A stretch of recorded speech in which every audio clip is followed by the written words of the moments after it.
Hello and welcome to the Intel Brief. Today's Tuesday, the 5th of May. I'm your host Daniel, and today we're going to talk about Russia has offered Ukraine a ceasefire over May 8th and 9th for the May Day parade. The cost of a pint in London has hit £10 for the first time, and Tehran has neither confirmed nor denied its attack on the UAE. So firstly, Vladimir Putin said on Monday that he declared a 2-day ceasefire in the Russian invasion of Ukraine to come into effect on May 8th and May 9th, marking the anniversary of the Nazi Germany's capitulation and the end of World War II in Europe in 1945. Russia's defense ministry announced the unilateral offer and said that it counted on Ukraine to hold up its side and follow suit. Should Ukraine decline and attack the May 9th commemorations in Moscow later this week, the defense ministry said that Russia would launch a massive missile attack on the center of the Ukrainian capital, Kiev, in response. So what? I think while Russia's threat shouldn't be taken lightly, a Ukrainian strike could strike a significant blow to Russia's basically reputation globally and domestically. If Ukraine was to hit Moscow during the parade, it would extremely embarrass the country. I think mostly to the domestic audience who are a bit shielded from what actually happens in the war, but it would be pretty hard to hide an attack on the May Day parade.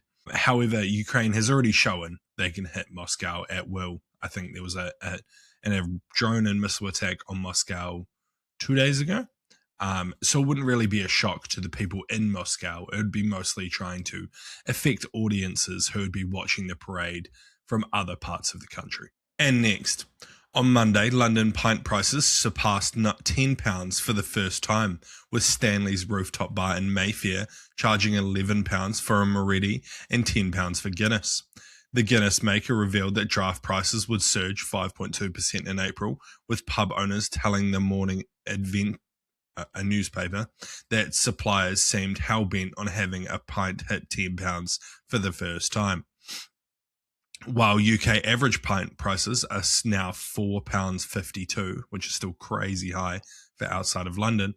According to the British Beer and Pub Association, pubs face extreme financial pressure from increased national insurance contributions and business rate changes. So what? I just wanted to point this out because it's fucking mental.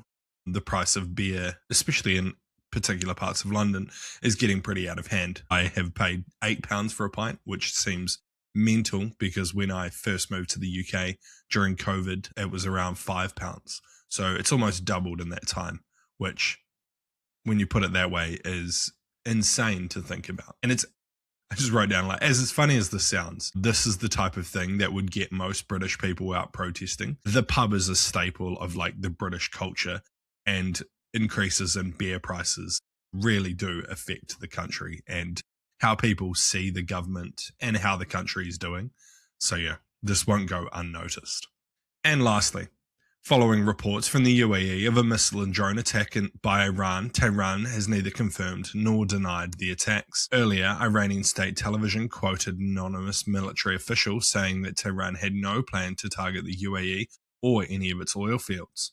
A spokesperson said that the incident resulted from US military adventurism to create an illegal passage through the Straits of Hormuz. This follows a statement from Trump on Sunday that said they would launch an effort on Monday to guide ships stranded in the Gulf. So what?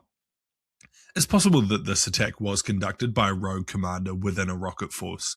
The way Iran set up its military to survive targeted strikes is to allow low-level commanders to conduct rocket and missile and drone attacks at will. So it's possible that one commander just decided that he wanted to do something and decided to fire some missiles at the UAE. If this is the case, it's likely Iran doesn't want to claim responsibility and hopes it will just get ignored and pass into the distant future. It's interesting to see them trying to put the blame on the US, pointing out that all of this kind of stems from the US military's operation against Iran, just trying to stir up international resentment against the United States for the cost of oil, the cost of everything going on, and what's really happening.